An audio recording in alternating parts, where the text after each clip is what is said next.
Tengo el gusto de presentaros a Xavier Sábado, que es profesor titular de la Facultad de Ciencias Económicas y Empresariales de la Universidad Complutense desde el año 1993 y aquí es profesor del Departamento de la Unión de Economía Internacional, ¿no? Economía aplicada primero, Economía Internacional.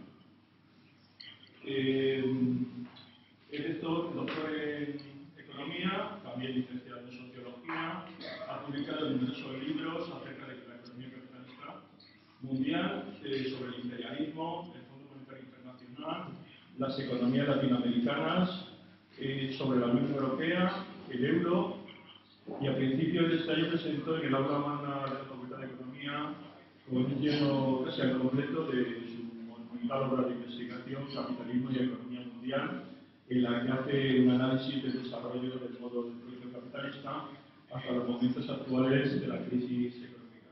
Es este pequeño librito de unas 600 páginas. No tiene nada de paja, es todo un análisis muy profundo del sistema capitalista y un análisis todavía más profundo de la crisis económica, de cómo se desarrolla la crisis y de cómo en el sistema capitalista la inevitabilidad de las crisis siempre va a producirse.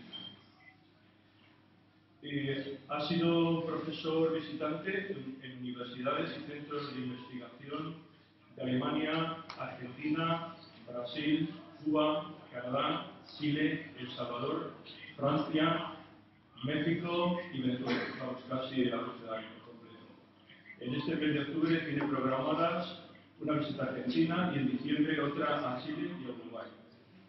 Ha dirigido hasta la fecha 5 tesis doctorales y en estos momentos dirige otras 12. En la actualidad codirige el Grupo de Investigación Capitalismo y Desarrollo Desigual.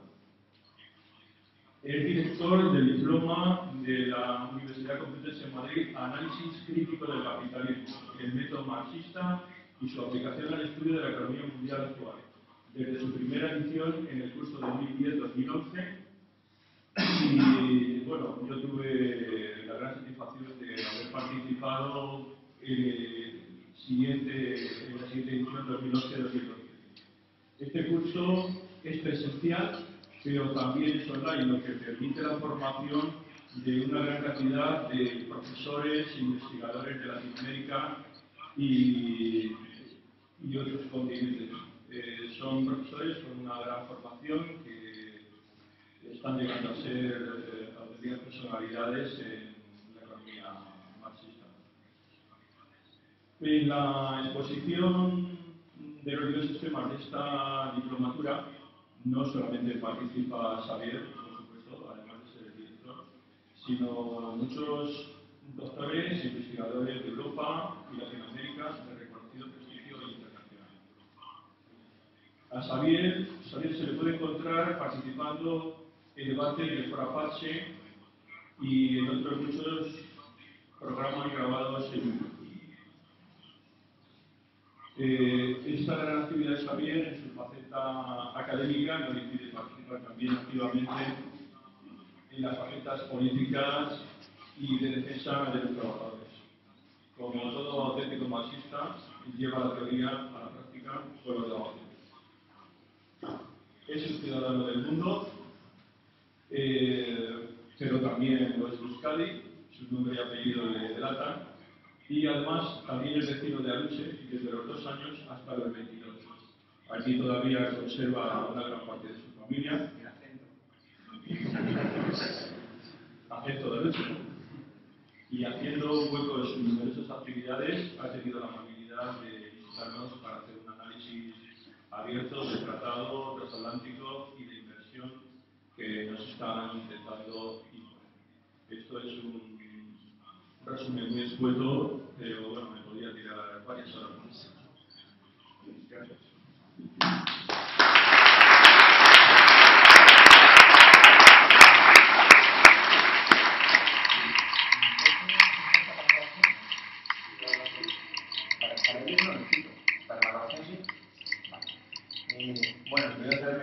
estamos en el banco. Buenas tardes.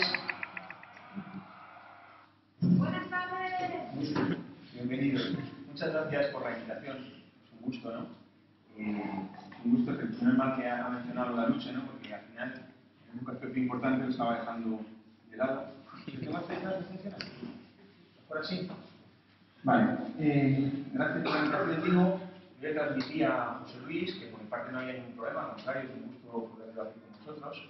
Pero también le precisé que yo no participo de vuestro movimiento, de hecho soy militante de las organizaciones y esto no seguro que no plantea ningún problema, eso faltaría, pero sí que creo que es bueno consignarlo al principio porque si no podría haber seguro un riesgo de malentendidos en relación con ciertos debates, porque no nos engañemos, al final evidentemente todo está conectado. Entonces, esa es la cuestión que quería mencionar en primer lugar. La segunda cuestión, todavía en un terreno introductorio que quería mencionar, es que, bueno, inevitablemente va a haber muchas cuestiones que mencionemos, incluso en el debate, no sé exactamente cuánto tiempo dispondremos, pero seguro, con toda seguridad, que van a quedar cosas en el tintero, ¿no? Me parece ningún problema en que podamos seguir discutiendo, debatiendo. José Luis, supongo que algunos más de los coordinadores tienen mi correo electrónico, desde ya, con toda la confianza se lo puede pasar por quien quiera, ¿no? Y a partir de ahí seguir debatiendo, seguir discutiendo de lo que queráis, ¿no? Voy a intentar ser bastante conciso, dentro de que el tema es muy amplio, sobre todo por las conexiones que existen, de modo que, bueno, hablaré fundamentalmente en tres aspectos, ¿no? En primer lugar, una serie de precisiones teóricas, que si quizá muchas veces el análisis económico genera ciertas reticencias, genera cierta hostilidad de partida, ¿no? Porque a menudo nos han presentado lo económico, el análisis económico, como una cuestión específica. Bueno, nos lo han presentado de forma muy antidemocrática, como si fuera una cuestión reservada solamente a los que tenemos no sé qué título, y dentro de esos solamente algunos, ¿no?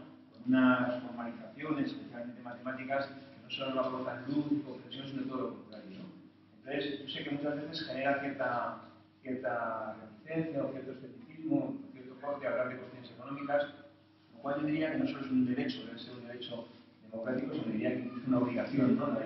Evidentemente poder opinar, etc., ¿no? Paradójicamente, un efecto de las políticas devastadoras, ¿no? Que además se agudizan en el contexto de la crisis, es que al final todos aprendemos más de economía y aprendemos además desde un punto de vista práctico, ¿no? Pero decía que iba a hablar un poquito de algunos aspectos teóricos, ¿no? De manera que si quizá hay cierta reticencia entre la economía, hablar encima de teoría, pues quizá os ocurra que, aunque está lloviendo, hay unas pocas actividades próximas aquí donde estamos más interesantes para un viernes por la tarde que escucharme a mí cuando voy a empezar ni más ni menos con eso, ¿no?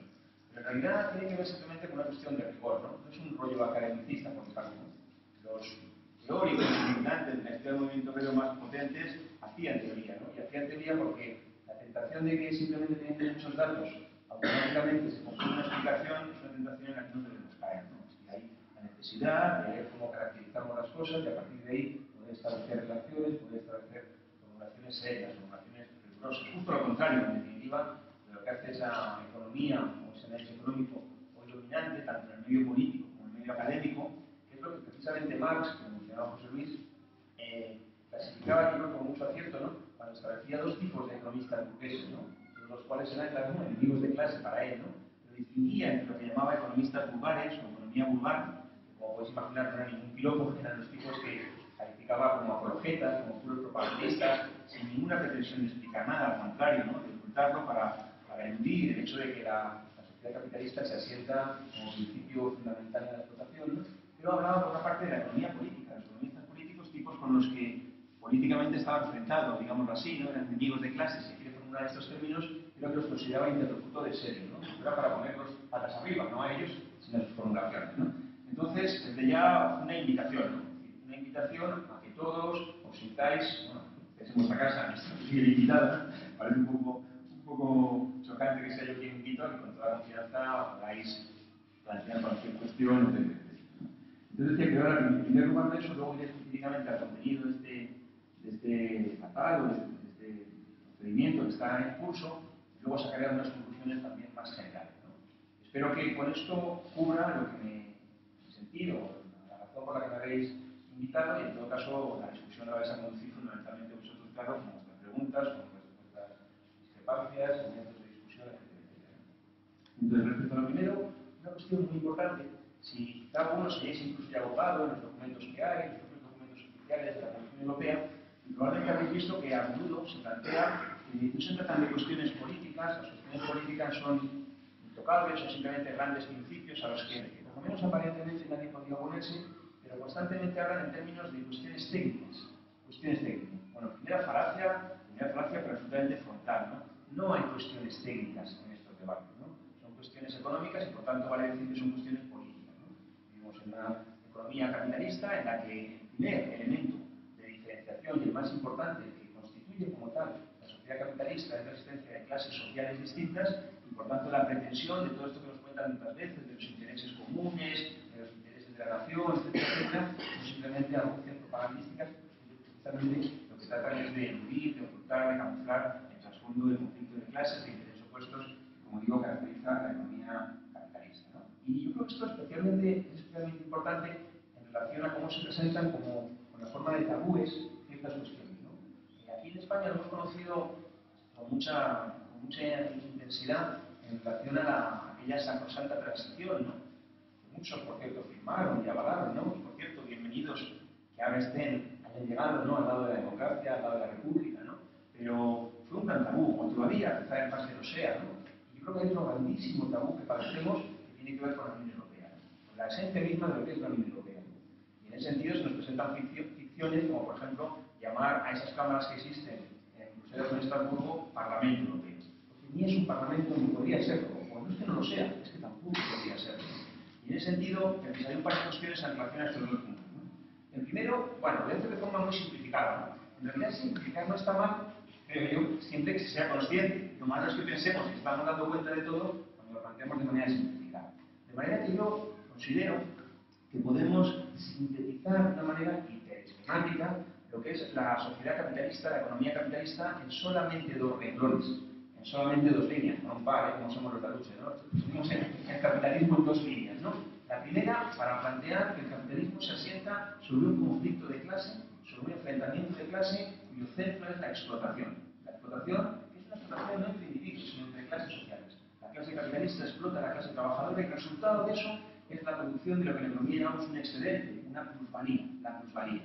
Y quizá muchas veces, sobre todo desde perspectivas críticas, se piensa que con esto se ha acabado la explicación, incluso la simplificada, y en realidad quedaría una segunda línea, un segundo renglón, para decir que no se trata solamente de eso, sino que a partir de ese hecho, a partir de ese conflicto de clase, hay un segundo renglón, hay una segunda línea que tenemos que dedicar a explicar que hay una pugna competitiva entre capitales para apropiarse con la forma de ganancia individual de esa plusvalía general que se ha creado en la sociedad.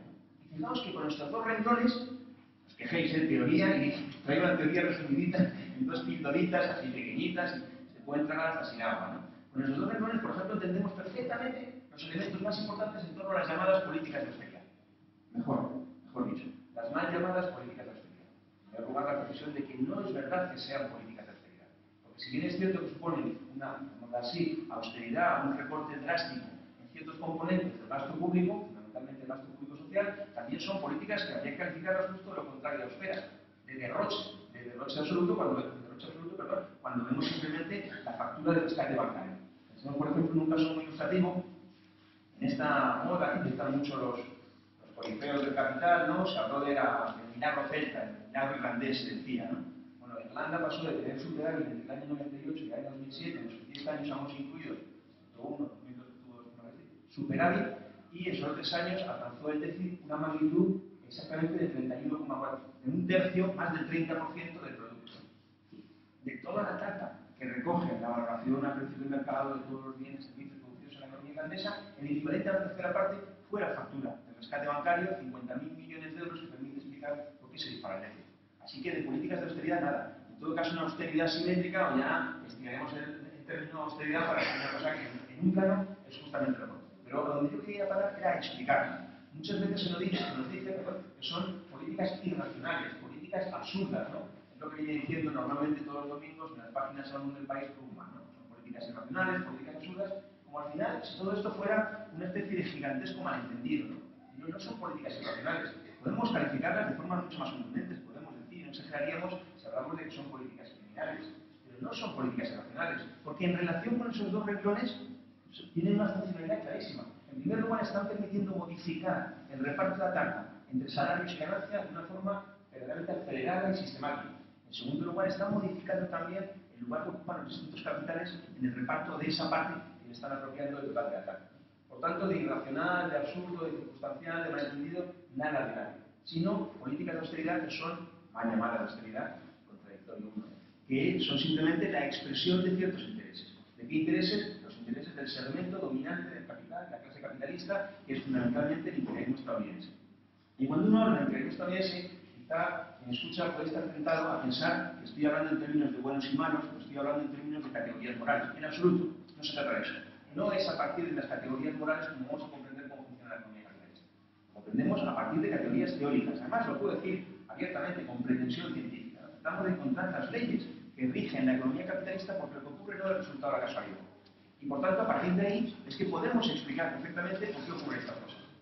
Entonces, no es, cuando hablamos del imperialismo estadounidense, al fin y al cabo lo que estamos mostrando es que en ese segundo renglón, estaré esta tarde torturando con los renglones, mañana os despertaréis y os explico un banano de los renglones para arriba y para abajo, ¿no? En relación con ese segundo renglón, obviamente no compiten igual los distintos capitales, las distintas potencias o los distintos estados con independencia de su tamaño, su trayectoria, y el dominante es el imperialismo estadounidense, por cierto, el mismo que pone en marcha las condiciones para el llamado proceso de integración europea. Y además, lo puedo mencionar con más detalle, pero el ciclo es completo, ¿no? Porque en lo que llamamos Unión Europea hoy, finalizado desde el 93, Tratado de Maastricht, es la culminación de un proceso que arranca formalmente en 1951. Y en 1951, ¿qué pasaba en Europa? Lo que pasaba en Europa es que estaba el general Marshall, que es el que da el nombre al plan que pone medios no para la reconstrucción europea, sino para una determinada modalidad de reconstrucción europea. Y vamos de Marshall a la Troika. Y la Troika no es un organismo tripartito. La Troika es simplemente el caballo de Troya a través del cual el Fondo Monetario Internacional de Estados Unidos pasa de la manera directa a la política económica en Europa. Porque en ese supuesto órgano tripartito, la Comisión Europea estaba aquí, y el Banco Central Europeo estaba aquí. Por tanto, el elemento nuevo es la forma, como digo, un poco la manera del caballo de Troya, de que el Fondo Monetario Internacional, insisto, la expresión institucional de la hegemonía estadounidense, tome las riendas directamente, como por otra parte vemos en muchos aspectos, ¿no? Primeros ministros que pasan de ostentar cargos importantes en Goldman Sachs, en Lehman Brothers, directamente a esa condición y que deciden que sin pasar por qué tantas molestias por ningún proceso electoral, ¿no? Entonces, a partir de ahí yo creo que se nos suscita una discusión muy interesante, porque cuando vemos el desarrollo histórico de estos dos renglones, de lo que implica el proceso de acumulación conducido en torno a esta lógica, lo que constatamos es precisamente la culminación teórica a la que llega Marx, ¿no? Es que el capitalismo no es que sea contradictorio. Si fuera contradictorio, simplemente lo que observaríamos es que hay ciclos, que hay vaivenes. El capitalismo es crecientemente contradictorio. Y que sea crecientemente contradictorio, la forma en la que se expresa es al final en lo que solemos llamar huida hacia adelante. Una huida hacia adelante. Y todos sabemos que huida hacia adelante es una forma turística de hablar de suicidio, de caminar hacia el sitio, por así decirlo, donde nos atacan, ¿no? Entonces, se trata justamente de eso, ¿no? Se trata de que cuando nosotros hoy constatamos que las posibilidades materiales de la humanidad no han dejado de acrecentarse en los últimos 25 o 30 años y, sin embargo, sus resultados en términos de condiciones de vida del conjunto de la población mundial, incluso en los países más avanzados, está deteriorándose y está cada vez más amenazada, necesitamos explicarlo teóricamente con mucha solvencia. No es una cuestión cualquiera. Lo que plantea son justamente los límites históricos del capitalismo. Lo que plantea es que esta etapa final del capitalismo, el imperialismo, que es una caracterización seria, y no esto de la globalización y cosas que están de moda siempre en las portadas, y aparece la crisis y ya no hablamos de globalización. ¿Cómo vamos a hablar? Porque son formulaciones propagandísticas, carentes de rigor. Tenemos elementos mucho más potentes para definir los rasgos que son sustantivos de la situación actual y que al fin y al cabo nos conducen a una cuestión que yo quiero debatir con vosotros, claro, ¿no? Es que toda pretensión que nos lanzan constantemente como cantos de sirena acerca de la posibilidad todavía hoy en el siglo XXI de un capitalismo bueno, de un capitalismo domesticado, chocan con la lógica teórica y chocan con la constatación empírica de que no hay espacio para eso. Chocan por el hecho de que las exigencias de la rentabilidad hoy son incompatibles con la preservación de las conquistas obreras, democráticas, que no es la maldad de quienes mandan, que están empeñados en por un rollo de crueldad, de hacer que vamos mal, sino que son las exigencias de la competencia. Y esto, evidentemente, no es una cuestión cualquiera. Y en este marco, justamente, es en el que yo encuadro la cuestión de la Unión Europea. Y además pasa una cosa, y es llamativo, algunos autores que se reclaman, incluso formalmente, de planteamientos críticos, incluso marxistas, sin embargo, son capaces de conciliarlos con plantear el análisis de la Unión Europea como si fuera una cosa caída del cielo. Un poco este rollo de que primero se saca la bandera, se hace una reflexión y luego se la dobla bien guardadita y nunca más, ¿no? No, cuando hablamos de conflictos de clase, cuando hablamos de pugna competitiva, no es una formulación de quita y pon, que la utilizaremos para las grandes declaraciones o cuando se hablaba de aquellos reformistas, ¿no?, que abandonaban los principios fiestas y que solo hablaban de ellos los días de fiesta, ¿no? No es una cuestión de quita y pon, no es una cuestión de grandes declaraciones, son elementos teóricos que nos permiten entender la sociedad en la que vivimos.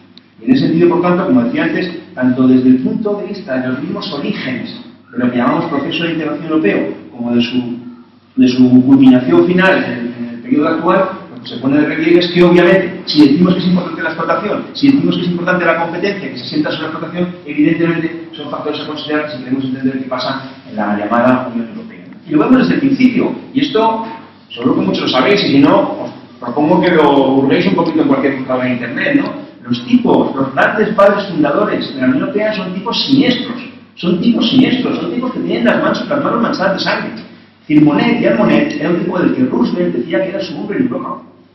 Schuman fue ministro de Pétain, del régimen títere, del Estado títere francés, sometido a la ocupación nazi del resto de Francia y que de hecho puso la propia gendarmería francesa al servicio de la Gestapo, ¿no? Son esos tipos, ¿no? Tipos que son fundadores, el propio Monet junto con otros son fundadores de las asociaciones de intereses estadounidenses en Europa, ¿no? Y estos tipos, los fundadores, es una cuestión anecdótica en comparación con la carga de profundidad que propongo en cuanto al fundamento teórico, pero no deja de ser anécdotas significativas, ¿no? Y yo creo que es el primer punto en el que debemos fijarnos para entender cuántas ilusiones, obviamente ninguna, creo yo, podemos depositar en que en el marco de la Unión Europea se pueda absorber nada. Y esta pretensión de conciliar en una misma frase el euro es culpable, pero luego no quiere decir que no hay posibilidad de preservar ninguna conquista, insisto, ley democrática, en el marco del euro, en el Consejo del Euro, es hacer, a mi modo de ver, piruetas, ¿no? Que al final, yo, veréis que hablo aquí, disimulé en el baño un rato, pero veréis que no me corto, al final de lo que se trata son de posiciones que lo que buscan es preservar el orden actual. Incluso con formulaciones, ¿no? Que yo discuto, ¿no? Aquí no sé cuál es vuestra posición, pero creo que hay mucho debate en torno a esto, ¿no? En vuestra organización, en vuestro movimiento, en vuestra candidatura, como queráis llamarlo, pero en general en la sociedad, ¿no? Hay problemas, ¿no? Cuando, por ejemplo, se dice, en lugar de decir la consigna no pagamos deuda, se dice que vamos a quitarla, ¿no? Y después de auditarla, seguiremos evaluando, no, la consigna es ni un euro más para el pago al capital privado desde este minuto. Y luego hablamos, lo que queráis, pero primero suspensión del pago. Y si no se pone por delante la suspensión del pago, al final se está indirectamente avalando el hecho de que mientras otro siga pagando.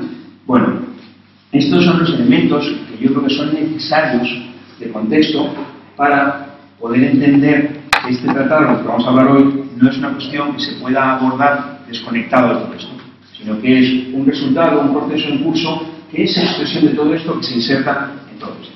Entonces, bueno, el Tratado Transatlántico de Inversiones y Consumo se pone en marcha a partir de que hay un acuerdo, una reunión de lobbies, en gran medida, también institucionales, estadounidenses y de la Unión Europea, el 28 de noviembre de 2011, y lo que se plantea básicamente es lo que conocemos con la forma genérica de acuerdos de libre comercio. Los acuerdos de libre comercio. Que además, de igual modo que la austeridad, el término me refiero, no el contenido real, el término austeridad suena bien a primera vista, ¿no? Es verdad que suena también perverso si asociamos la austeridad al resultado de la resaca que tiene que ver con que todos hemos vivido por las posibilidades, ¿no? Para hacia donde las haya, ¿no? Pero de igual modo, cuando hablamos de libre comercio, bueno, lo de libre quizá pueda sonar bien. Claro, si decimos que libre comercio, en el marco de una sociedad como la que he caracterizado, aunque sea tan telegráficamente, quiere decir fundamentalmente libertad de explotación, aquí ya el concepto de libre debe ser debatido. Y de eso hablamos cuando hablamos de acuerdos de libre comercio. Porque uno de los rasgos, y además hablamos de este que está en curso negociándose ahora mismo, pero no hablamos en el aire, no es una cuestión simplemente de que podamos estimar que puede ocurrir, sino que tenemos muchos elementos fehacientes de a dónde conduce esa orientación. El propio proceso de integración europeo es justamente una expresión, la más acabada además, ¿no?, de acuerdo de libre comercio que va hasta el punto de directamente limitar los elementos más básicos de la soberanía nacional en materia de gestión de la política económica, apuntando de los elementos justamente de soberanía aspectos tan relevantes como la política monetaria o la política cambiaria o incluso en gran medida la propia política fiscal. De eso se trata. Al fin y al cabo, todos conocéis seguro la constitucionalización de la política de ajuste fondo monetarista que en España toma, por ejemplo, la forma en septiembre de 2011 del artículo 135. Establece expresamente un mecanismo frontalmente antidemocrático, porque plantea que ningún gobierno que pueda ser elegido decida, de acuerdo a lo que ya les puso, acordar con sus electores poner en marcha como política prioritaria, por ejemplo, la de combatir el desempleo o la de combatir los desarrollos, porque hay una prioridad constitucionalizada como tal. Es la no nata Constitución de 2005, llamada a la Unión Europea, en todo caso se parecería más a carta tocada. Pero justamente plantea eso. De igual modo, que esto del artículo 135 se vincula especialmente a la famosa carta del presidente del Banco Central Europeo de agosto, Zapatero, pero hay que ir un poquito más atrás, porque en marzo de 2011 hay un documento que pasa a formar parte de los acuerdos vigentes en el marco de la Unión Europea, que es el Pacto por el Euro Plus, en el que expresamente se dice que la regla del euro, la actividad de pago a capital privado, debe ser establecida e incorporada a la legislación de todos los países con el mayor rango legal posible y preferentemente constitucional. Y en apenas 6 meses aquí se constitucionaliza. También se dicen otras cosas como, por ejemplo, la mención al Fondo Monetario Internacional con un grado de transparencia que prácticamente ¿estoy diciendo mal?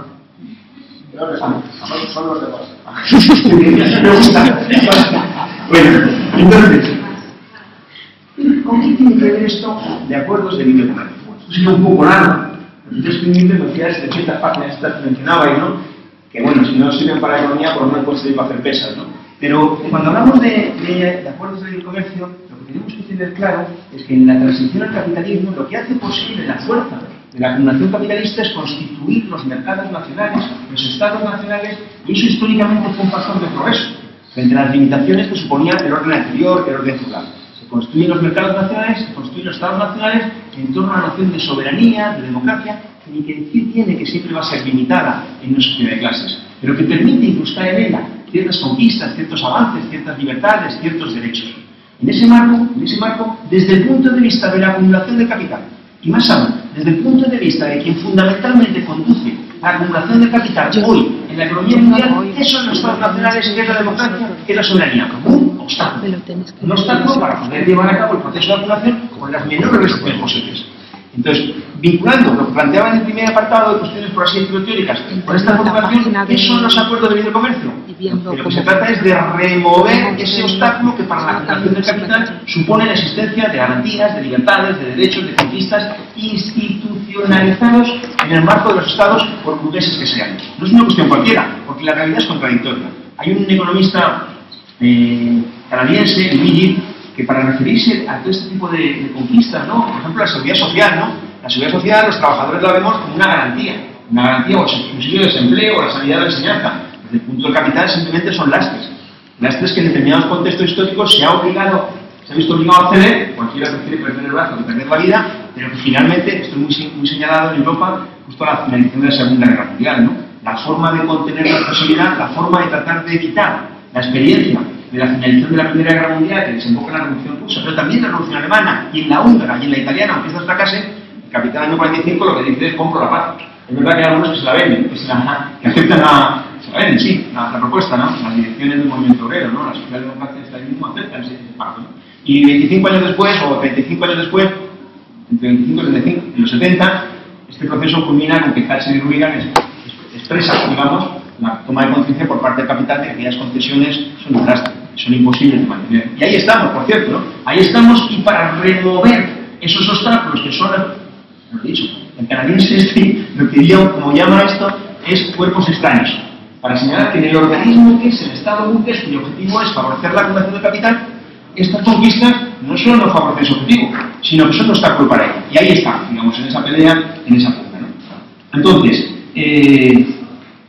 si tuviera que resumir de una forma también telegráfica, casi en una frase, en una consigna, de qué se trata este tratado, de lo que se trata fundamentalmente es de abrir mercados.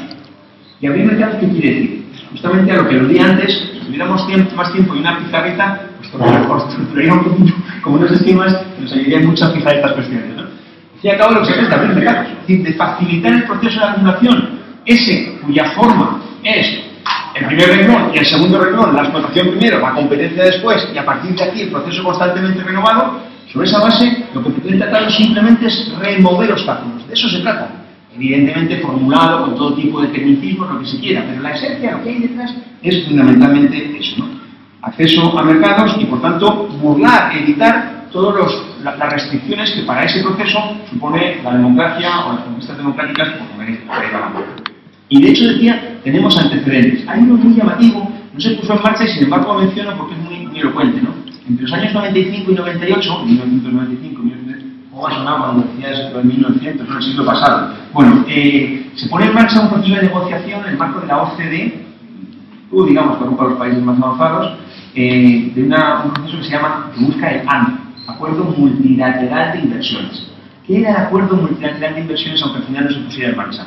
Era algo que se nos indica, un acuerdo entre varios países en relación con las inversiones. ¿Y qué significaba? Que la normativa impositiva, laboral y de todo tipo en relación con la inversión de las multinacionales ya no estuviera regida por la legislación nacional, sino que estuviera sometida a un marco supranacional. Es decir, la forma de eludir la democracia a partir de esas instituciones supranacionales, como constatamos hoy constantemente en la Unión Europea, ¿no?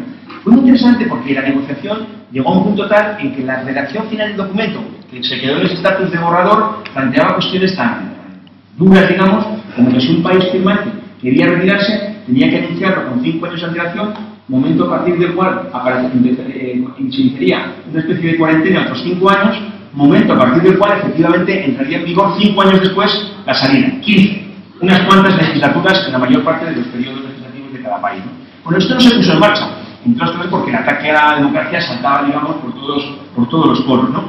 Bueno, aquí esto tiene que ver con el conflicto. Al final no se trata, el capitán tiene clarísimo lo que quiere hacer y a dónde va, y cuando puede lo hace, sin parar en ninguna consideración. Sigue desde 1963. ¿Por qué? Sigue es un referente que los organismos internacionales ponen como ejemplo a evitar, porque en el marco de una dictadura criminal, siniestra, se pudo poner en marcha todo esto de una forma mucho más sistemática, mucho más acelerada que en cualquier otro caso, ¿no? Y de hecho es muy significativo que algunos de los más connotados economistas, digamos, convencionales, fueron cómplices directos de Pinochet, ¿no? Gente como Milton Friedman, como Arnold Harberger, como von Hayek, ¿no? Cuando salen de eso, de ellos decirlo, ¿no? Cómplices, Dios, que tienen las manos manchadas. Ellos dicen que no, que son asépticos, que no se meten en política, ya, pero estaban a sueldo de Pinochet cuando en los primeros meses incluso, el mismo año, creo que es el 63, 64, 65, ¿no? Río, por Santiago, el Mapocho bajaba rojo de la sangre los metros de cada día, de cada noche, y estos tipos estaban allí, evidentemente alojados en hoteles de 5 estrellas, y se salvan a Pinochet, porque efectivamente Pinochet en gran medida ponía en marcha, ¿no? Entonces, en contextos donde tenemos lo que no puede ser más rápido. Bueno, lo que pasa es que estoy diciendo cosas que sabéis un poco, ¿no? Sí, ahora lo vamos despacio, pero tendremos que aprovisionarnos de víveres cuando a las 4 de la mañana, por tu culpa, porque decir que más despacio, todavía esté acabando el punto 1. Yo les he metido un poco prisa, para... Pero bueno, no tenéis tanta prisa. No, si voy casi acabando. Lo dice un par de horas antes de... Bueno, la verdad es que me voy un poco por los lados a veces. Creo que son elementos que, aunque no estén en el centro de la argumentación, la complementan, ¿no? Y no dejan de nutrirla. Sí. No me explicaré nunca más y constataré que no es nada. Bueno, decía el tema del ámbito, decía los obstáculos, decía la experiencia, por ejemplo, del NAFTA, del Tratado de Libre Comercio originalmente entre Estados Unidos, Canadá y México, se vendía, ¿no?, como un acuerdo que iba a crear hasta 20 millones de puestos de trabajo, ¿no? Muchos estudios señalan que en términos netos ha habido destrucción de puestos de trabajo, ¿no?, por la deslocalización que se hacía sin barreras. Se decía también que los salarios mexicanos tenderían a auparse al nivel de los extraordinarios, y ha sido obviamente justo al revés, claro, por las leyes de la competencia. No es una cuestión, insisto, no es una cuestión moral, aunque haya moral detrás, ni que decir bien, sino que es una cuestión de las leyes de la acumulación capitalista. Entonces, dos planos para abordar el contenido de lo que está negociando. Uno de método y otro de contenido. En relación con el método, bueno, expresamente en la Comisión Europea se manejó la siguiente fase: alto grado de confidencialidad. En estos términos, dicen expresamente que van a negociar con un alto grado de confidencialidad. Y obviamente no hace falta, como no existe esto, ¿no?, sin comentarios, no hace falta que añada nada. Primera cuestión de método que es casual. Evidentemente, hay una serie de panfletos que están en la propia web de la Comisión Europea que está bien leerlos. Y es curioso, ¿no?, porque ocurre una contradicción flagrante. Si es todo tan bueno como dicen, ¿por qué confidencialidad? Si es todo tan bueno, evidentemente, publíquese y todos lo celebraremos convenientemente, que estamos encantados de tenerlo que celebrar en este sentido. Lo que pasa es que no es verdad toda la retórica en la que se plantean las bondades que vienen de esto, sino que evidentemente esto va a tocar cuestiones muy importantes, en muchos casos simplemente con la fórmula de romper la protección que supone que ciertos elementos estén institucionalizados como tales. Muchas veces es verdad que se abren vías que no necesariamente se utilizan, pero que ya está señalado ahí un terreno de cuña que efectivamente luego va a acabar utilizándose, ¿no? Luego hay algunos documentos que vale la pena que les echéis un vistazo, yo creo, ¿no?, porque son algunos delirantes. Vale la pena leerlo, ¿no?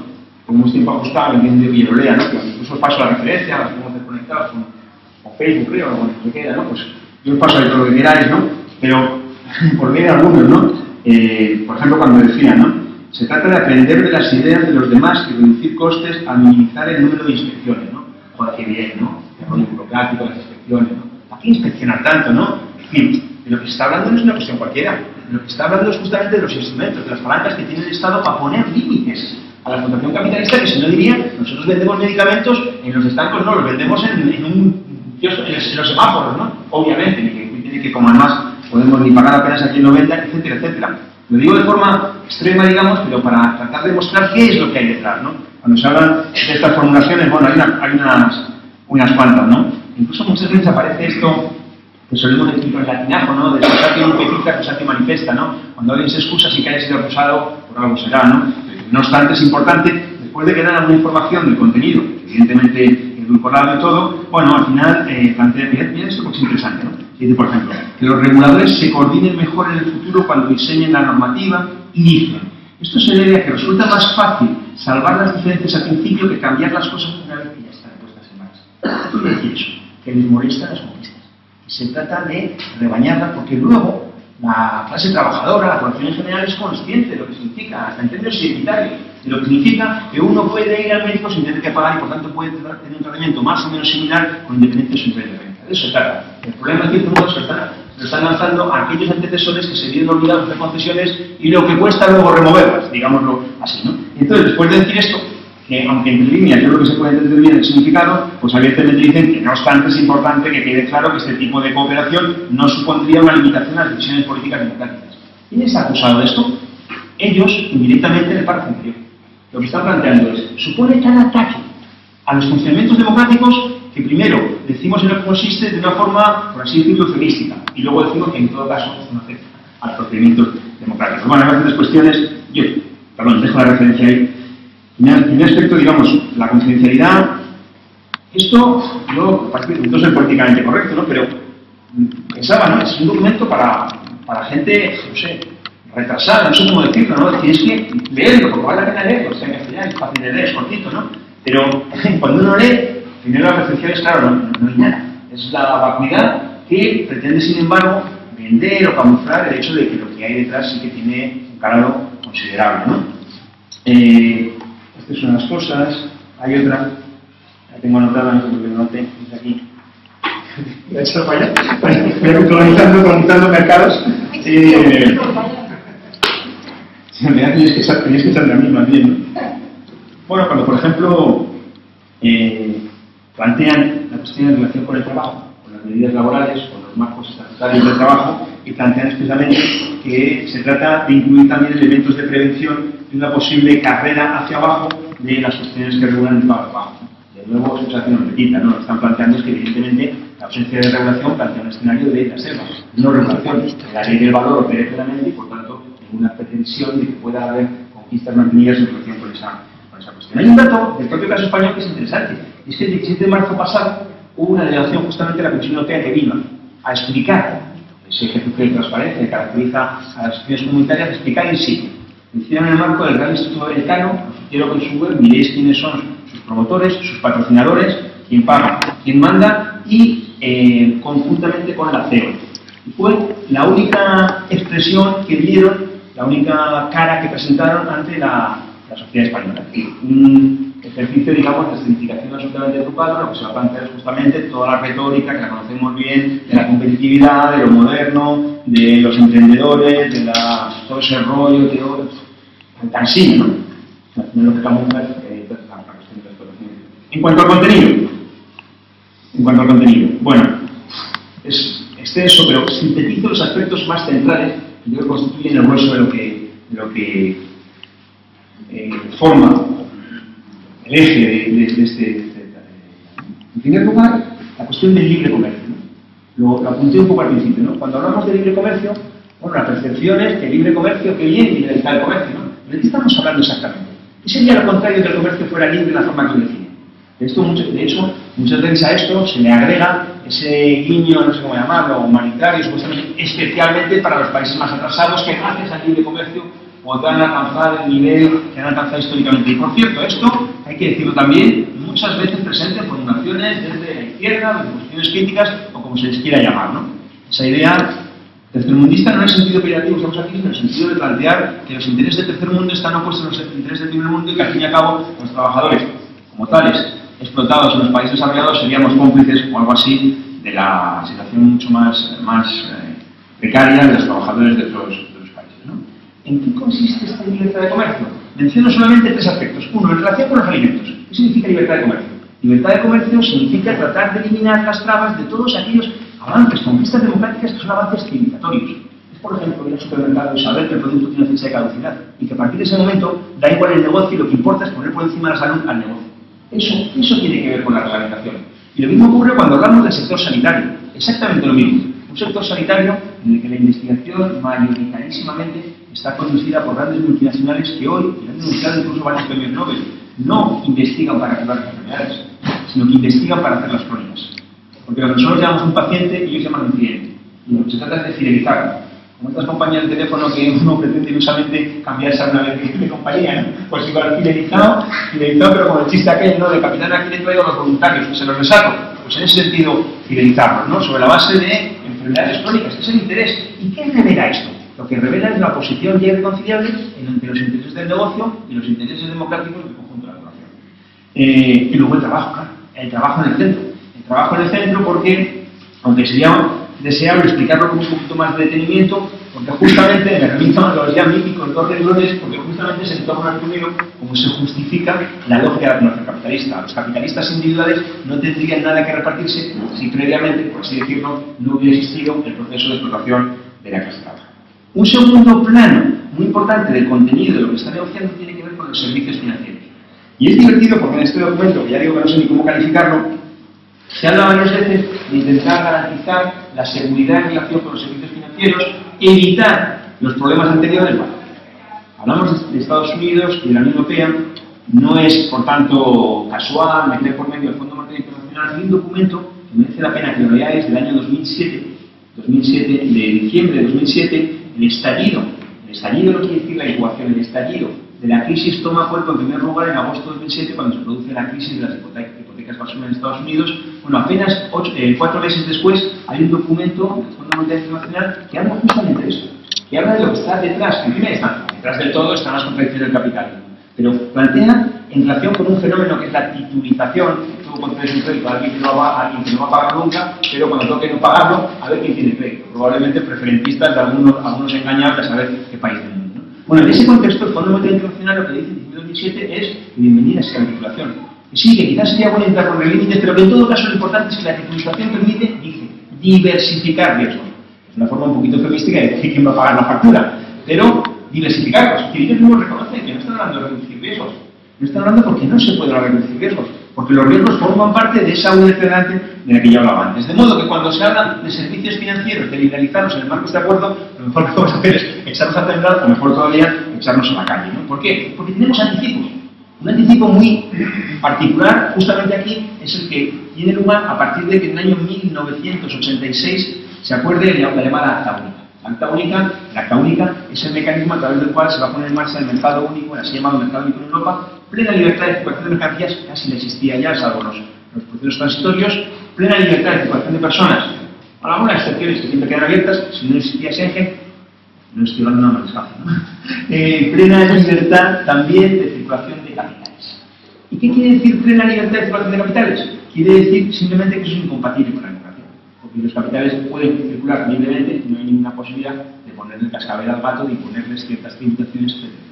Que al fin y al cabo, el llamado milagro celta justamente sustenta esto. En Irlanda, el impuesto de sociedades era del 40% y se reduce a una cuota máxima del 12,5%. La otra cara que no se dice es que los salarios que en Irlanda representaban un 70% de carga pasan a representar un 42%. Y casi una tercera parte de carga a cambio de manos. Aquí no pensemos que bueno es Irlanda, porque no solo por solidaridad y todo de clase, sino porque aquí el proceso ha sido brutal. En 1978, en España los salarios representaban un 67,5%, datos oficiales, Comisión Europea, 67,5% del producto. Año 2013, el último dato disponible, los salarios representan un 51,3%. Hay una diferencia de justo un sexto, de representar 4/6 partes de tarta a representar 3/6 partes. Una sexta parte de tarta ha cambiado de manos. Y lo más llamativo de eso es que el proceso se acelera en particular desde 1993. ¿Qué es más? ¿Qué es la puesta en marcha? El euro no es una cuestión cualquiera. Evidentemente que puede haber políticas de ajuste sin euro, pero con euro no puede no haber políticas de ajuste porque esa es el sentido del euro. De modo que, ya sabéis que la lucha, para hacer tortillas hay que romper huevos. Así que pretender conciliar el euro con cualquier conquista democrática es una tarea no hercúlea, sino imposible, constitutivamente imposible, ¿no?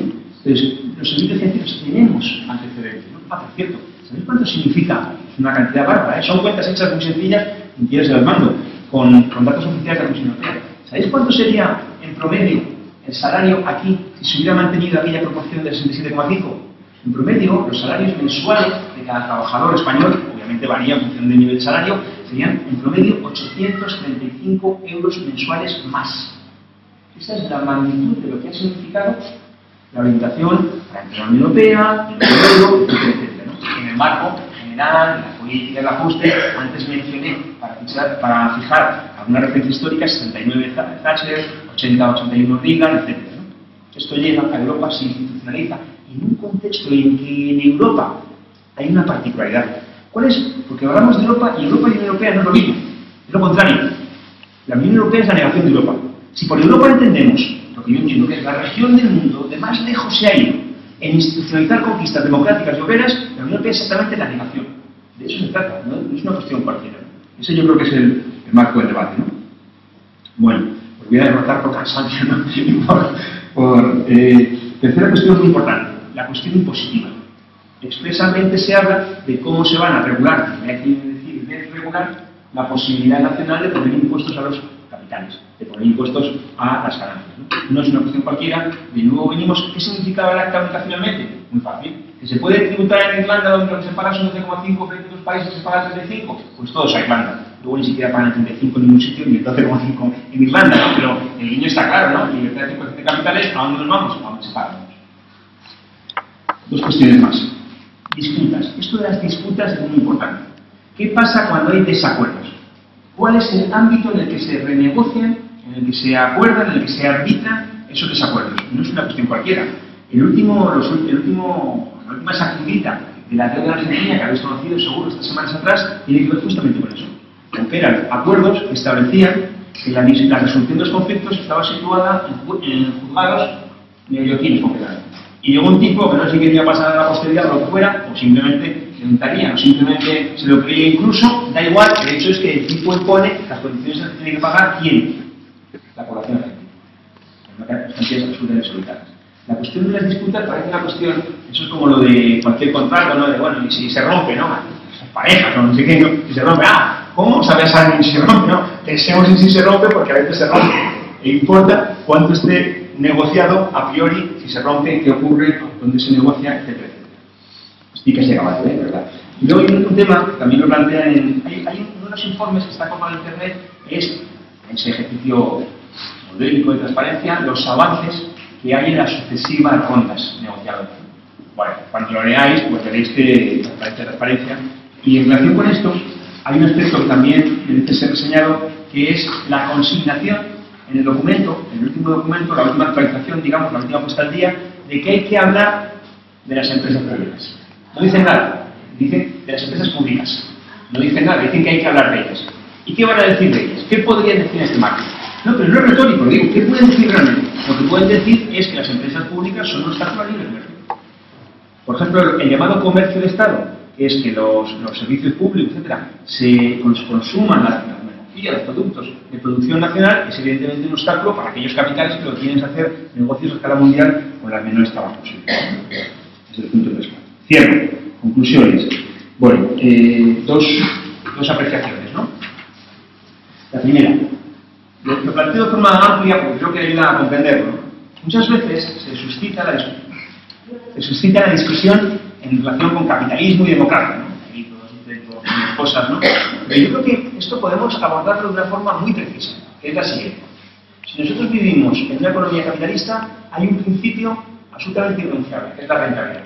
No estamos de acuerdo, ¿no? La rentabilidad es el determinante de la relación capitalista.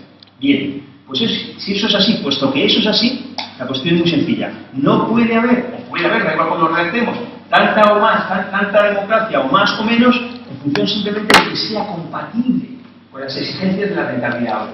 ¿Por qué el rollo contra el principio? Porque las exigencias de la rentabilidad hoy, lo dije, son incompatibles con prácticamente ninguna conquista. Ese es el punto. ¿Y por qué? No es una cuestión de maldición ni todo esto que dije antes. Tiene que ver con las leyes del desarrollo capitalista, que fueron históricamente progresivas, a un precio que fuera, ¿no? Terrible si quiere, pero fueron progresivas. Pero llega un momento en que agotan, no tienen capacidad de desplegar ningún elemento de progreso. Al contrario, los elementos de progreso que se han incrustado contradictoriamente en el marco de estados que existen en las sociedades capitalistas, hoy ya son insostenibles, ¿no? Lo cual no quiere decir que políticamente no tengamos que reivindicar la democracia, al contrario, con más razón, y por dos razones fundamentalmente, igual que cualquier conquista. En primer lugar, un aspecto que tiene que ver con que mientras tanto importa. Y el que defiende que cuanto peor mejor, pues tenemos demasiadas experiencias absolutamente dramáticas de lo que significa esa orientación. Pero no solamente porque mientras no importe, sino porque señala, en un terreno, si queréis decirlo así, pedagógico, didáctico, que solo a través de la evolución se pueden conseguir cuestiones y que al final se va a poner de relieve inequívocamente que las aspiraciones del conjunto de la población acordes a las posibilidades materiales que hoy tiene la humanidad son simplemente incompatibles con las reglas del juego que pone en primer lugar necesariamente, porque es su esencia constitutiva, la exigencia de la rentabilidad. De modo que, para decirlo de forma un poco más gráfica, es un poco crítico a veces quizá, ya lo sentiría, al final es tan sencillo como que yo no sé si dentro de 25 años habrá o no capitalismo. Pero lo que sí sé con toda seguridad es que si dentro de 25 años hay capitalismo, entonces la explotación habrá aumentado y esta será incompatible con un marco ni siquiera formalmente democrático. Esa es la primera consideración. La segunda consideración, ¿qué hacer? Porque muchas veces hay el riesgo quizás de hacer formulaciones analíticas, etcétera, pero al final se trata, claro, de sacar conclusiones políticas de esto, ¿no? Y entonces, yo no tengo ninguna fórmula, que además no existe en términos de receta o parecidos, ¿no? Pero sí creo que hay dos elementos que son fundamentales, ¿no?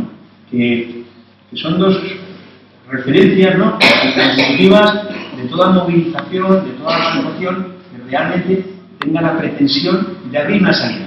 ¿Por qué digo esto? Porque muchas veces, en mi percepción, podemos debatirlo si queréis, hay movilizaciones que casi serían un poco, ¿cómo decirlo?, burocratizadas, ¿no? Movilizarse por movilizarse. Yo no me movilizo por movilizarme, yo me movilizo para ganar reivindicaciones y para abrir una salida. Y eso exige dos cuestiones, al modo de ver, indiscutibles. La mayor unidad posible y la independencia exquisita de todas las instituciones de capital. De todas las instituciones vinculadas de una forma u otra a los principios de la rentabilidad y todas sus implicaciones. ¿Qué quiere decir esto de independencia? Porque para alguien puede entenderlo en un tema ahí, turista, trabajo de seguridad, un banco, tal. No es eso, es una cosa mucho más seria. Tiene que ver que nosotros, creo yo, debemos reivindicar, debemos defender las reivindicaciones incondicionalmente, sin ninguna condición. No hay nada por encima del derecho a la enseñanza, nada. Ni monarquías, ni constituciones, ni euros, ni nada. No debe haber ni posición. O invitáis, os cuento lo que pienso. Incondicionalmente, no hay nada por encima. No puede haber nada por encima. Defensa de la enseñanza pública, defensa de la sanidad pública, defensa del empleo, defensa de los salarios. Sometido aquí a nada. Ni a constituciones, ni a monarquías, ni a euros, ni a tratados transatlánticos y de gestión.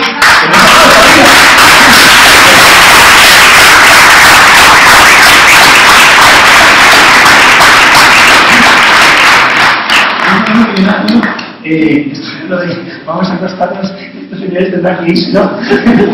Entonces, y luego la cuestión de la cuestión de la unidad, etcétera, y luego muy importante, porque claro que las sociedades en las que vivimos, sociedades capitalistas, avanzadas, como se quiera llamar, son sociedades que incorporan solo muchas contradicciones, muchos conflictos, por decirlo de forma un poco pedantesca, muchos clivajes, muchas líneas de fractura, pero no todas tienen el mismo lugar. Y la diferencia, la división fundamental, esencial de la sociedad capitalista, la que le constituye como tal, es la división de clases.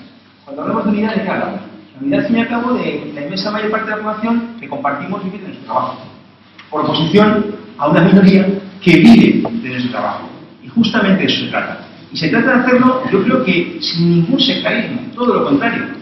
Todo lo contrario. Yo, si me dejáis un poco propaganda, participo en una campaña en relación con la defensa de la enseñanza pública, y una de las cosas para mí más bonitas es que quien la convoca son 90 firmantes a título individual que proceden de distintas organizaciones políticas sindicales. Hay gente de Juventud Socialista, del PC, de Izquierda Unida, hay gente de... la campaña arranca en febrero pasado. Hay gente de comisiones, de UGT, etcétera, etcétera. ¿Por qué? Porque lo que define la campaña es su contenido. Y su contenido es la defensa incondicional de la enseñanza pública como derecho ante los ataques que toman la forma de las normas contrarias a la educación, de los recortes presupuestarios, etcétera, etcétera. No sé si más o menos era lo que pensabais de tiempo. Muchas gracias por la atención y nada, encantado.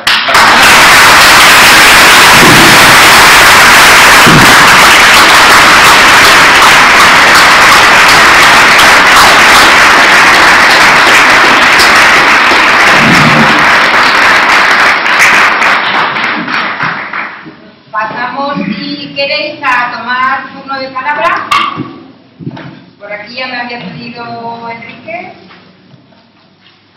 Os voy tomando nota y si os parece bien, iniciamos este turno como de 5 intervinientes y contesta. ¿Te vas así o como quieras? No mandáis, yo sí mando. No, como quieras, Como estáis, me parece bien. A mí me da igual, Bueno, venga, Manuel. Empezamos si queréis, Enrique. Cuando quieras, Para grabar. Bueno, si yo pasé por el micrófono, paséis todos.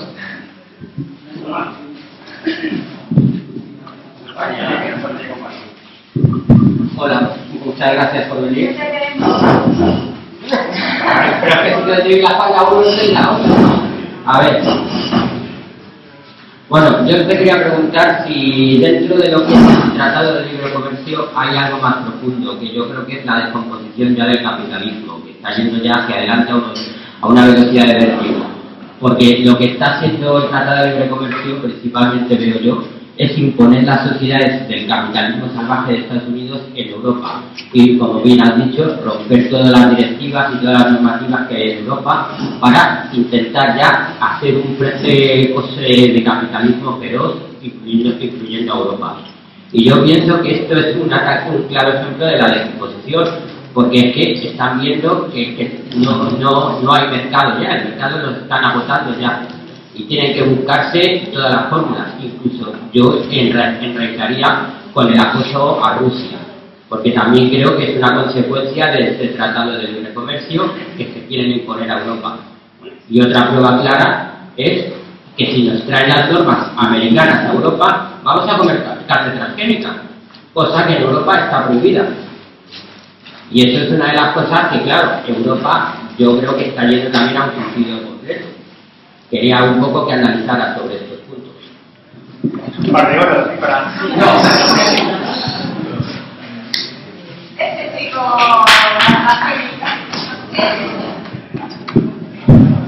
¿Qué relación hay el Tratado de Libre Comercio con el 11 de agosto de 2007, que es cuando empieza realmente la crisis? ¿Qué relación ha tenido este tema?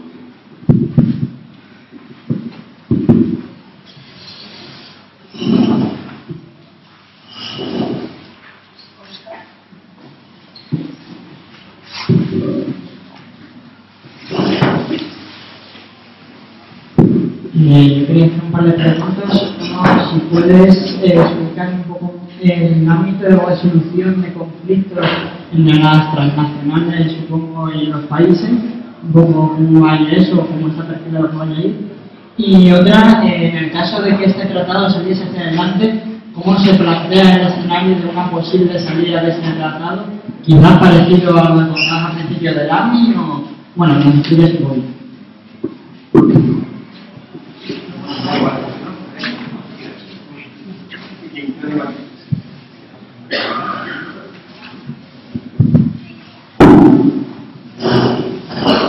Sumo el agradecimiento por haber venido y haber dado esta charla tan completa y tan exhaustiva sobre este tratado.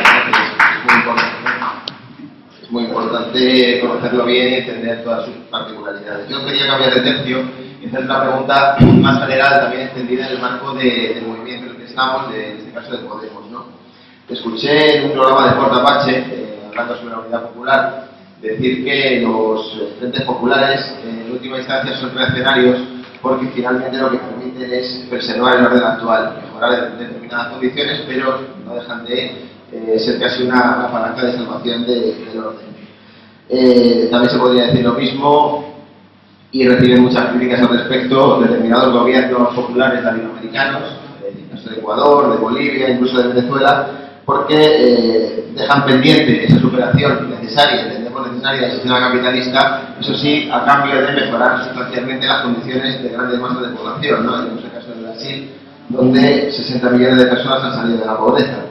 Entonces, la pregunta es muy concreta. Si de manera inmediata no crees que no hay salida posible, y mucho más en el marco del mundo occidental en el que vivimos, que para mejorar las condiciones de los explotados tengamos que ir a esa transición para superar el sistema capitalista a través de procesos reformistas que permitan, evidentemente, no superarlo en esa primera etapa, pero sí mejorar sustancialmente las condiciones de todos, sobre todo porque hay una hegemonía cultural que, si mucha gente le planteas declarar suspensión de pagos y pagar la deuda, pues evidentemente van a decir, pues ante ese riesgo me quedo como estoy y yo veré cómo me salgo. Entonces la pregunta es esa.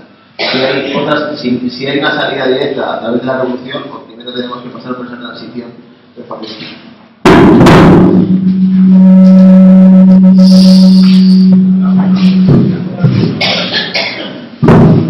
Hola, buenas tardes. Gracias.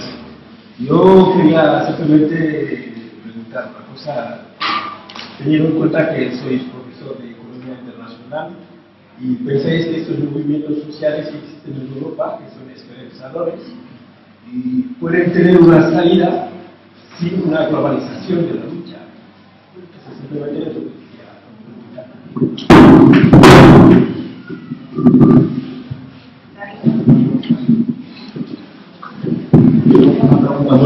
muy concreta. Antes mencionaste algo de que no puede haber conquistas sin salirnos del euro.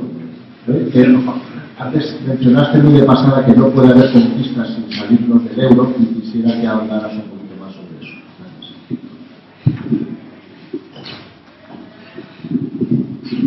Buenas tardes. Yo quería hacer dos preguntas concisas. Bueno, respecto al tema de los acuerdos, quería que aclarase un poco más qué organismo, qué institución es la que supranacional resolvería el acuerdo dentro del tratado, o se cree que es así. Y bueno, la siguiente pregunta va un poco en consonancia con las que ha hecho varios compañeros, que es abrir el debate un poco sobre el cambio de derecho, es decir, intentar entrar en las instituciones si crees que es posible, o hacer un proceso constituyente nuevo, o simplemente con entrar en las instituciones cambiarlas poco a poco desde dentro, cambiando la correlación de fuerzas, sería suficiente. No, muchas gracias.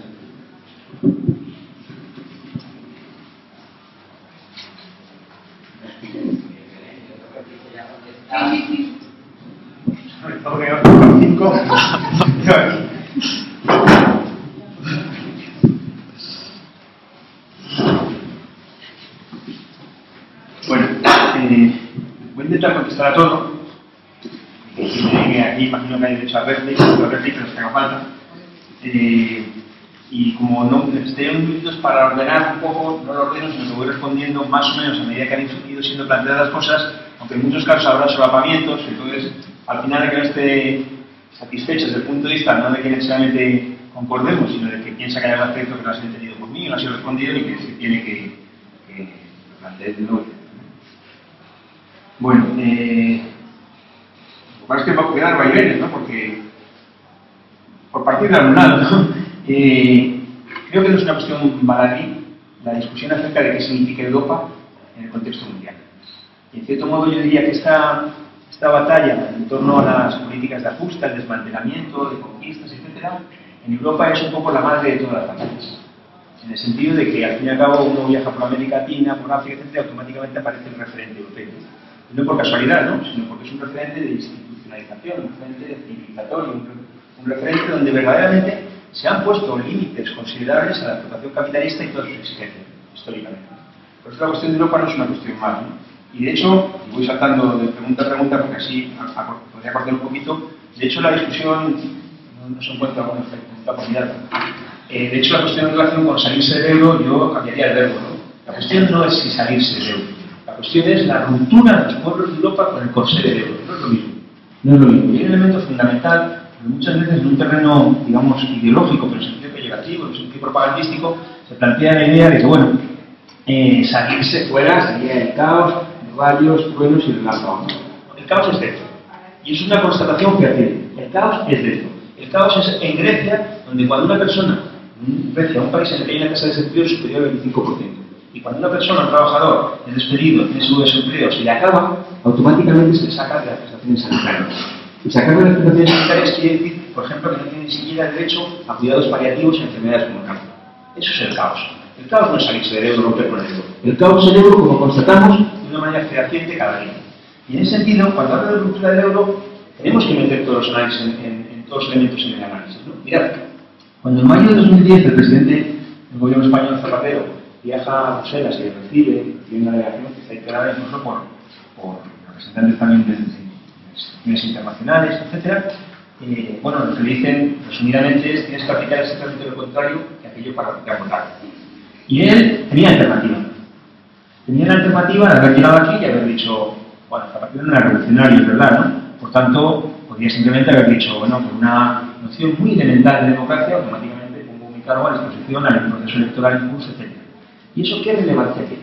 Tiene la relevancia de que automáticamente supone una señal para los trabajadores griegos en huelga, para los estudiantes británicos, para los estudiantes italianos, para la movilización en Portugal, etc. Porque señala la salida de la ruptura, la salida de la posibilidad de la ruptura. No es una cuestión cualquiera. Por eso yo creo que la salida nacional no es salida nacional, no es salida nacional nunca. No es salida nacional nunca. La forma de burocratizar y de degenerar la experiencia de la revolución bolchevique fue precisamente la formulación de Stalin del socialismo en un solo país, como si hubiera el atajo, desconociendo, ignorando deliberadamente que en el partido bolchevique nunca nadie pretendió eso, porque eran conscientes de que había una economía mundial y que al final la salida sería mundial o no sería, ¿no? Como por otra parte constatamos, ¿no? Lo digo simplemente, puede parecer una exquisitez, ¿no? Pero esto de salirse del euro plantea, aunque sea implícitamente, la perspectiva de si pudiera haber una salida individual, ¿no? No se trata de eso, se trata de un escenario que automáticamente va a ser referente, porque hay una cuestión para mí fundamental, ¿no? Y es que muchas veces se nos plantea, bueno, incluso alguna vez mencionado, y luego lo comento, ¿no? Se nos plantea la idea de que, bueno, en realidad la gente está dispuesta a llegar hasta dónde. Bueno, yo creo que no deberíamos menospreciar el hecho de que en los últimos 3, 4, 5 años lo que hemos constatado antes que nada es la predisposición absoluta a movilizarse de la clase trabajadora de este país. Y si no, ir a solo esperar un rato que seguro que va a haber una movilización de trabajadores que tiene que ver con las amenazas a derecho, ¿no? Y que además tiene que ver con algo muy sencillo, tiene que ver con lo mismo que podríamos tener un paralelismo, ¿no? Que vemos en el terreno individual. En el terreno individual hablamos, ¿no?, con toda naturalidad del instinto de supervivencia, ¿verdad? Y el instinto de supervivencia también existe a escala social. Y de igual modo que individualmente, si aquí estalla un incendio en esa esquina, automáticamente todos, por nuestro instinto de supervivencia, correríamos hacia la puerta, hacia la ventana, etc., pues igualmente la sociedad, cuando ve amenazar su supervivencia, reacciona. Pero ojo, si nosotros no tenemos un plan, si nosotros no tenemos una organización, a ver si el fuego estalla y al final hacemos una montonera y nos pilla a todos. Organización. Y a escala social, la necesidad de organización. Lo que ocurre es que no desvelo nada si digo que la dirección de las organizaciones que representan, que expresan, que de facto es donde está la mayor parte de la clase trabajadora organizada, tiene una orientación distinta. Y es un problema. Pero ojo, yo voy a tener mucho cuidado cuando el niño está sucio con tirar a la basura con la excusa de que está sucio. Si el niño está sucio, se le baña, no se le tira a la basura. No es una cuestión cualquiera. Hay que tener mucho cuidado, yo creo, con organizaciones. Eso, por ejemplo, en el terreno sindical, yo estoy en comisiones obreras, porque estaremos exactamente igual. Estoy en comisiones obreras.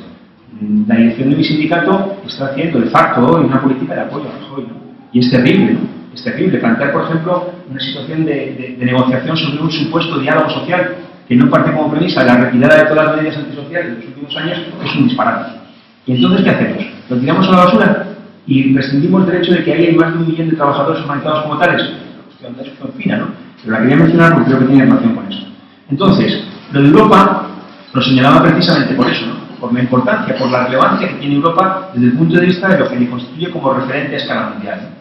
Mira, de pasada, antes mencioné, me estoy acordando, la experiencia de la finalización de la Primera Guerra Mundial y la Revolución Rusa triunfante, pero en revoluciones fracasadas, fallidas finalmente en Alemania, en Hungría y en otros países, ¿no?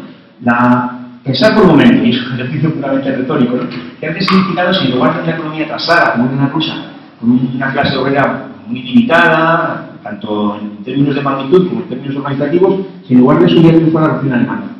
Tiene un escenario completamente distinto. ¿Por qué? Porque Alemania era una potencia industrial, ya, y además tiene una clase obrera organizada, potente, y además tenía vínculos directos con la francesa, con la británica, etcétera, etcétera. Por tanto, sería un escenario distinto, ¿no? Es decir, lo que se introducía en Europa no es una cuestión cualquiera. Entonces, cuando alguien me preguntaba cómo se relaciona, cosa tanto, si me dejo cosas en el tintero, el vínculo entre la crisis y este tratado, etcétera, yo creo que se inserta justamente en eso.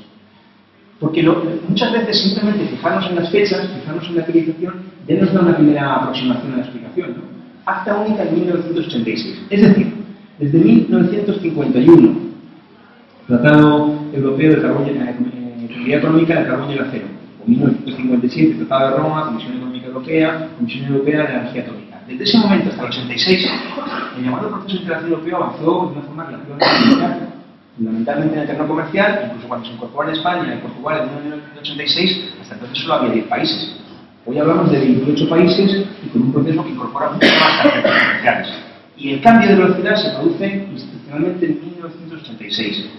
De igual modo que no es ajeno que a principios mismos de los años 50, cuando en Europa quien tiene capacidad de hacer negocios y se disminuyen las fronteras nacionales son los capitales estadounidenses que ya actúan en Europa como si fuera un país, de igual modo que ocurre eso y por tanto no podemos explicar el surgimiento del proceso de integración europeo sin tener en cuenta el lugar de Estados Unidos entonces, de igual modo digo, no podemos entender lo que significa el acta única y el inicio de un proceso que desembocará en Maastricht, en el euro, el intento de constitución, el pacto con el Euro Plus y lo que tenemos hoy con la Troika, no podríamos entenderlo, digo, desconectadamente de que 79, 80, Thatcher, Reagan expresan la toma de conciencia por parte del capital en el sentido de que todas las concesiones que se habían hecho históricamente ya son insostenibles.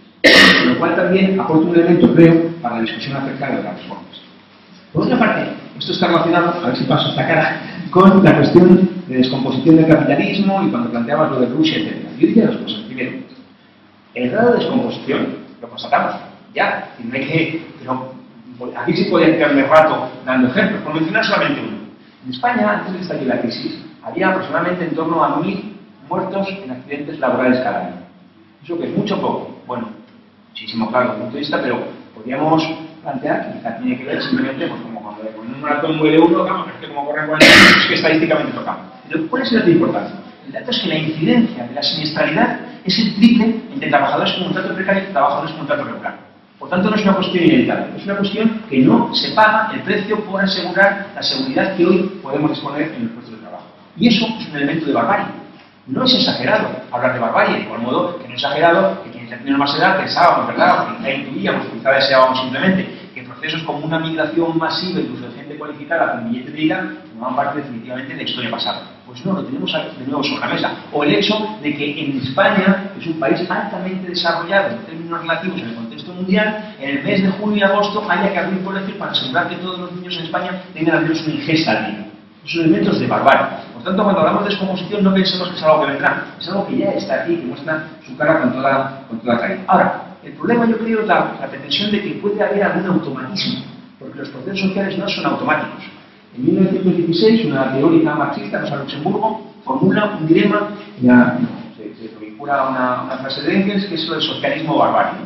Y lo que está planteando simplemente es que la supervivencia del capitalismo cada vez va a presentar más elementos de barbarie. El planteamiento alternativo que formula es el socialismo que pasa por la protección del capital, etc.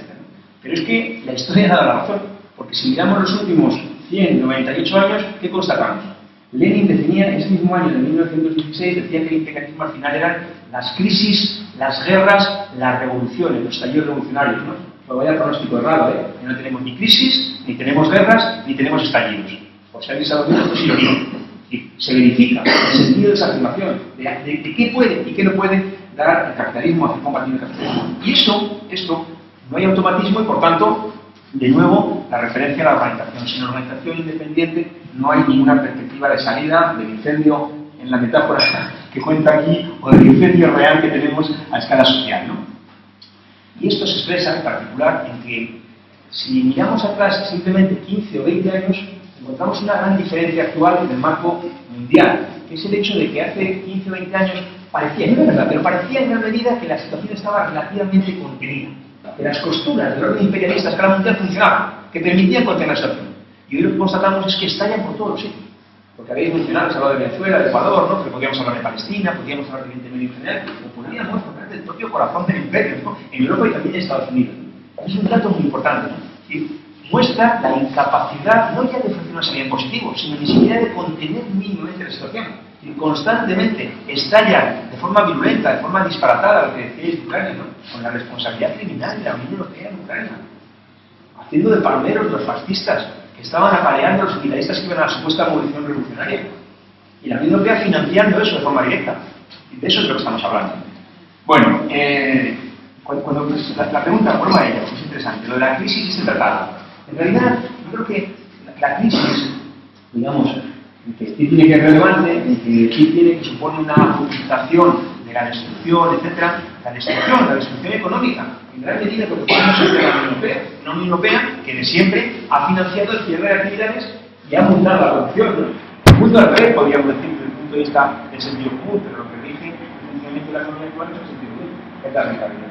En ese sentido, es verdad que la crisis agudiza, pero agudiza tendencias que ya existían. Por tanto, yo creo que con la crisis tenemos un riesgo, el riesgo de pensar que al fin y al cabo se trata de una cosa meramente coyuntural. Los problemas derivan de que hay una crisis. Y podríamos volver a una situación anterior que no sería idílica, pero que era más o menos soportable. No, hay un continuo que tiene que ver, justamente con esas exigencias de las que yo hablaba antes. Entonces, ¿qué es lo que explica la, digamos así, oportunidad desde el punto de vista de quien lo hace de aplicar estas políticas? De intentar avanzar en este tratado. Lo que lo permite es, o lo que lo insta a ello, es en primer lugar la exigencia que nosotros tenemos mucha urgencia para resolver los problemas, pero el capital también tiene mucha urgencia para resolver los grandes problemas a los que se enfrenta para poder sostener su proceso de vacunación. Y por tanto, de lo que se trata de que es, ¿cómo podemos, alienta, digamos, para caracterizar la universidad, cómo podemos rebatir, cómo podemos saltarnos ese obstáculo democrático? Porque el Chile es facilísimo, fuera democrático. Pero ¿cómo podemos saltarlo en Europa? A través del mecanismo de hacer transferencias a un ámbito supranacional que no está sometido públicamente a los acuerdos democráticos. Eso es la práctica. Y por tanto, ¿este momento qué es? Pues, en cierto modo es un momento más, pero un momento más que como cada vez que pasa un momento nuevo, agudiza las contradicciones, agudiza las exigencias y al final, ¿a qué se lleva? Entre otras cosas, a pesar de la exclusividad social, a cada vez ser más descarado en cuanto a la implementación de la democracia. Hay una frase, una respuesta a una entrevista en Nueva York en septiembre de 2012, la entrevista a Prodi, que era primer ministro italiano, y la respuesta es brutal. Le preguntan si, ante la convocatoria de elecciones en Italia, qué piensa hacer, ¿no? Entonces el tipo responde lo siguiente.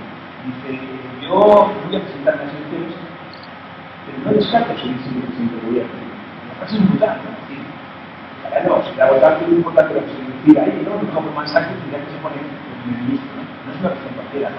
Cuando vemos nuestra relación con la administración del problema, ¿no? Cuando vemos en la prensa, de forma muy descarnada, antes cosas que antes no se hacían tan descarnadas. Titular a 4 columnas del país de Portugal. El gobierno que salga de las elecciones de Portugal aplicará un durísimo plan de ajuste. Con un pacto. Portugueses y que es decisivo vuestro voto, porque lo mismo que votéis se va a hacer lo que entre comillas tienen que hacer. Entonces yo más bien lo relacionaría con las exigencias que no conozco bien impuesto, lo relacionaría sobre todo con unas exigencias cada vez más agudas, y al final yo creo que disimular hay un poco de enfrentamiento, conflictos cada vez más frontal, como nos acabamos en el hecho de que algunas cuestiones elementales, incluso quizá pensábamos que estaban consolidadas, mala palabra esta de hablar de consolidación, de nada, en el marco fascista, donde todo está constantemente reabierto y nos tratamos de contar. Bueno, voy un poco al terreno de, ahí dando saltos de arriba abajo, al terreno de la resolución de conflictos. Primera concepción muy importante. Hay de texto que vale la pena un documento donde pormenorizadamente, apartado por apartado, no se dice nada. Pero pormenorizadamente, a los que son ordenados, ¿no? Consiguen un montón de apartados y quieren nada, prácticamente nada. Resolución de conflictos que se tiene que tratar. Básicamente todos los apartados que dicen es que Estados Unidos tiene que presentar su propuesta, que la Unión Europea tiene que presentar su propuesta y bla, hasta el final. Porque lo que se conoce tiene que ver fundamentalmente con esa indicación para estar relacionado con otra parte que es bastante recientemente, que es la presentación de que hay un debate de que va a haber un informe bonito, tan transparente como que de vez en cuando nos van a actualizar los sabes bien. Y leemos el contenido y dice nada, no hay ningún dato, no hay ninguna norma, no hay ningún aspecto, si hay claro sospechas, por así decirlo, en términos de lo que conocemos, que se ha puesto en marcha en otras ocasiones, hay un instituto de ISDS, que es un acuerdo de regulación de conflictos e inversiones, que es una de las previsiones que se podría incluir como mecanismo para la solución de conflictos o disputas en relación con esta norma. Y simplemente lo que significa es cuando estamos hablando sobre la democracia, tenemos que hay un marco judicial, o sus cositas, pero en todo caso, hay un cierto vínculo Y realmente, a lo mejor los capítulos que están tratando frente a eso, que al final tienen un punto crítico con la elección de una monarca, representatividad, etcétera, etcétera, saber que luego los que en un país no van a tener la relación con cuál es el marco de su vida, las cuestiones que afectan directamente a decía, ¿cómo se sabe? ¿Cómo se sabe de este tema? Nuestra ley está escrito, no está escrito, en todo caso yo lo que diría es que de lo que se trata no es necesario cómo salir, sino cómo militar. Y no es una cuestión cualquiera. Ningún de los mismos desde el punto de vista de que no se pueda combatir contra esto. Sobre todo, lo planteamos incondicionalmente.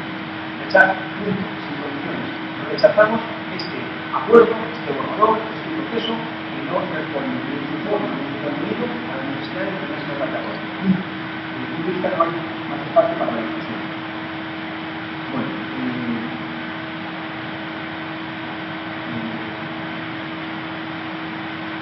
cambio de documento, movimientos esperanzadores, también democráticas, estas cosas no pueden dirigirse, que hablaba el siguiente compañero y todo, y luego la cuestión de los populares, del reformismo, de la reforma, de la revolución, ¿no?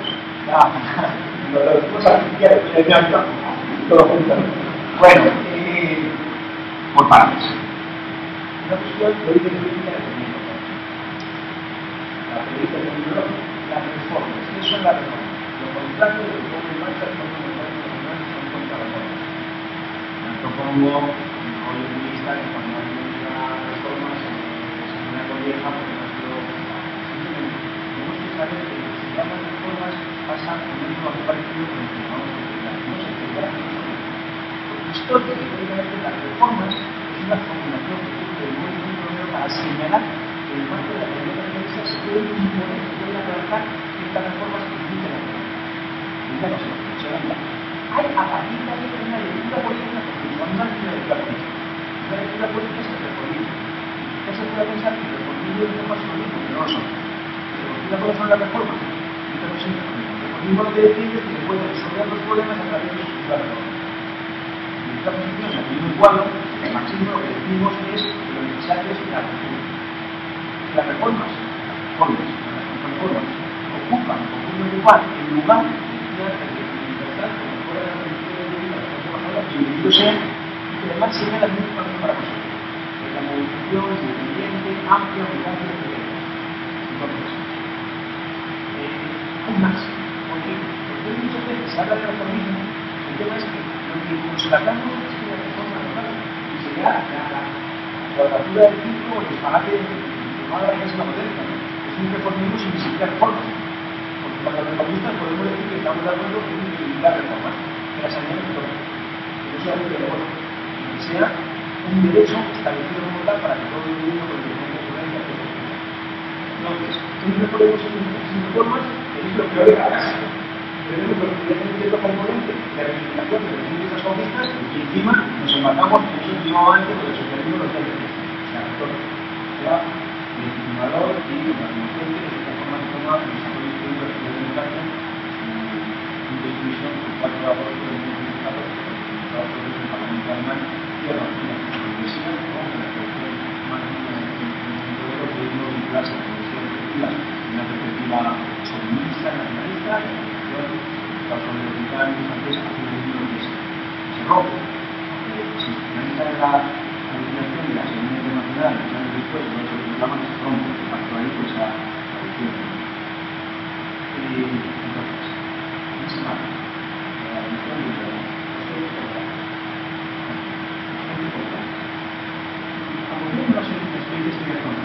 España, en 1931, en particular el marco de la guerra, la revolución, Francia en 1936, Chile en 1973. ¿En qué contexto surgen los proyectos populares? ¿En qué contexto histórico? ¿Cuáles han denominado comunes estas experiencias y tantas otras? En una situación de crisis.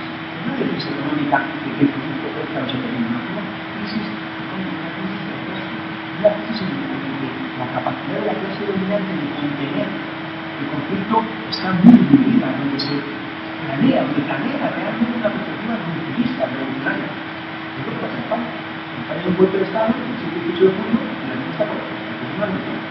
La gente quiere las cosas. Para el Estado, y donde antes criticaba al Pedro Café, ahora está bien. El Partido Comunista de España lo que dice, no, primero la guerra y luego la mujer.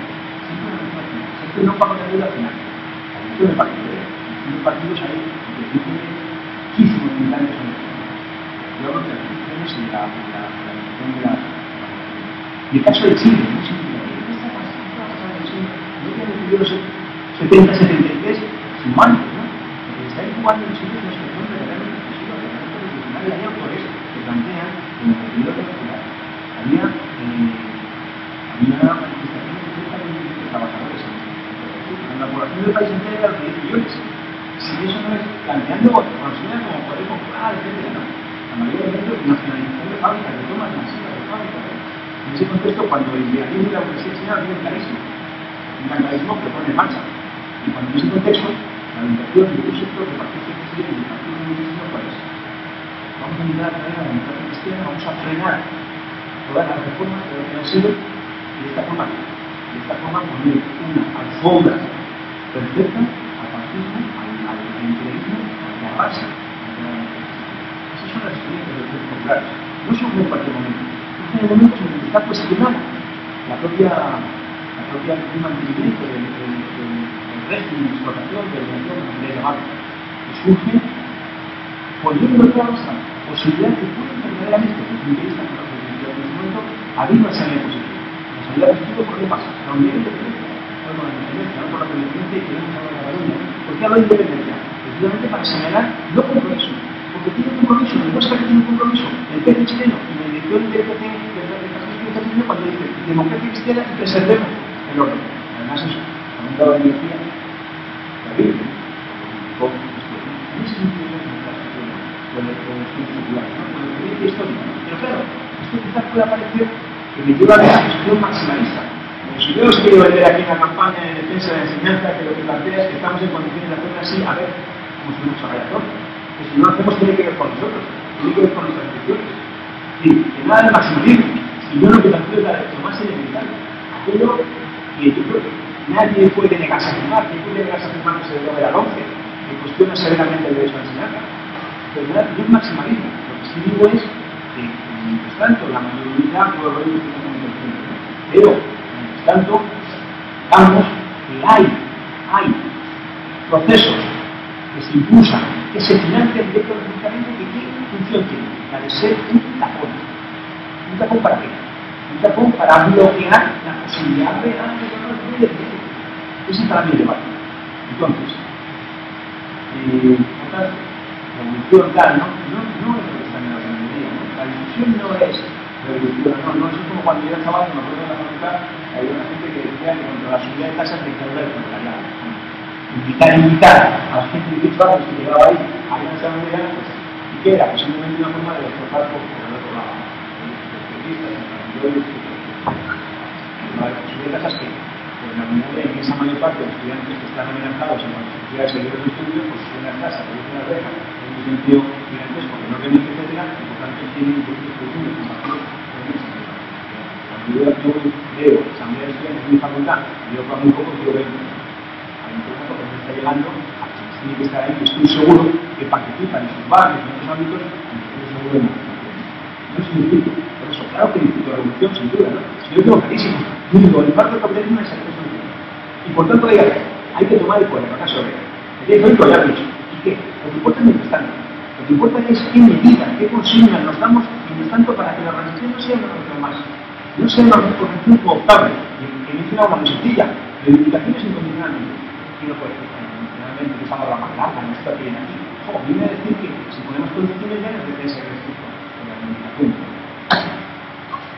Lo que la gente no entiende, etcétera, es interesante, ¿no? Porque el otro día, pues, yo conté una anécdota el otro día en un congreso de economía, un compañero, que además es compañero vuestro de organización, que yo era culpable, luego decía que no se podía salir de la misma posición contradictoria, y dijo una cosa que no supe muy cómo tomármela, porque dijo que aquellos que en el año 93 decíamos que Maastricht implicaría todo esto, teníamos razón. A mí esto me interesa decirle que yo no quiero que dentro de 20 años vuelvan a decirme que tengo razón, que tengo razón, que tengo atrás, en ese sentido. Puede parecer hasta pedantesco que lo diga así, no, yo no soy importante. Y lo que importa es que no era que jugáramos a predecir y los que diéramos la vuelta y salió el 37 eran los primeros que decíamos que mala pinta. No, sino que era sobre la base del análisis y de las experiencias, que constatábamos por qué. Porque era muy fácil de no requeríamos en serio. Si uno lee el Tratado Constitutivo de la Unión Europea, de 1991, finalmente entra firmado en 92 y entra en 1993, y es negro sobre blanco. Si las referencias sociológicamente indicadores monetarios financieros que al Banco Central Europeo se las asignan en una función, blanco y por qué hay el rol funcionamiento. Bueno, está casi todo, ¿no? Hay una cosa que es que no me quedé bien. La segunda pregunta que voy a poner era... Nada, era para saber más o menos la importancia de internacionalizar la lucha que ahora mismo se hace en Europa sobre estos problemas. Sabemos muy bien que bueno, hay una globalización de la producción y bueno, que produce fuera de Europa se vende en Europa y todo eso. Hay una buena pregunta, claro, es una buena pregunta. Y yo creo que la respuesta tiene que ver con lo siguiente. Por una parte, yo ya he dicho que no hay salida. Finalmente, en última instancia, a escala nacional, a escala de un solo país o de un solo grupo de países. Eso es evidente, la historia lo refleja. Pero aquí la tentación de nuevo es lo de que se había construido, lo de tirar al niño sucio a la basura en lugar de variar. ¿Por qué? Porque en la práctica, el hecho real, el hecho tangible, es que las conquistas, los avances, los elementos civilizatorios tienen una forma nacional. Un poco delicado aquí explicarlo en España, en el Reino de España, cuando precisamente es un Estado nuestro que se caracteriza porque el resultado de las clases, nuestras burguesías, etcétera, nunca resolvió la cuestión nacional, ¿no? Lo cual es un poco enrevesado de hablar de temas en términos nacionales aquí, pero cuando hablo aquí de términos nacionales no estoy hablando de banderas ni de idiomas, estoy hablando de seguridad social, estoy hablando de estatutos trabajadores, estoy hablando del derecho real, de que las conquistas, los avances, la libertad, los derechos toman una forma nacional. Y eso desde el punto de vista se ataca con una especie de tenaza, que por una parte se ataca desde abajo y desde arriba, digamos así. Por una parte, la fragmentación, la ruptura de los estados nacionales, planteando bajo la coartada de ciertas reivindicaciones nacionalistas de quienes, de los que ponen de consejero de sanidad a un tío de la patronal de servicios sanitarios, ¿no? Estos tipos, ¿no? Tipos que son campeones de las privatizaciones, ¿no? Con independencia que tengo clarísimo, el pueblo catalán tiene derecho, evidentemente, a la autodeterminación y a votar, ¿no? Y de hecho, yo creo que muchos tenemos que ellos signos de aquí, de la monarquía y de la Unión Europea, claro, ¿no? Pero lo digo esto ¿por qué? Porque por una parte está ese lado de la tenaza, esa otra tenaza, y por otra parte está la supranacional, transfiriendo, la que decía antes, transfiriendo competencias a entes supranacionales, no sujetos a control democrático, se pierde esa posibilidad de preservar ciertas conquistas. ¿Por qué? Porque al final las igualaciones supranacionales siempre son a la baja y no puede ser de otra manera. Porque aquí parece que la democracia se decreta. Y que bueno, ¿qué más da, no? De Madrid o de Bruselas, ¿qué más da? Y no es así.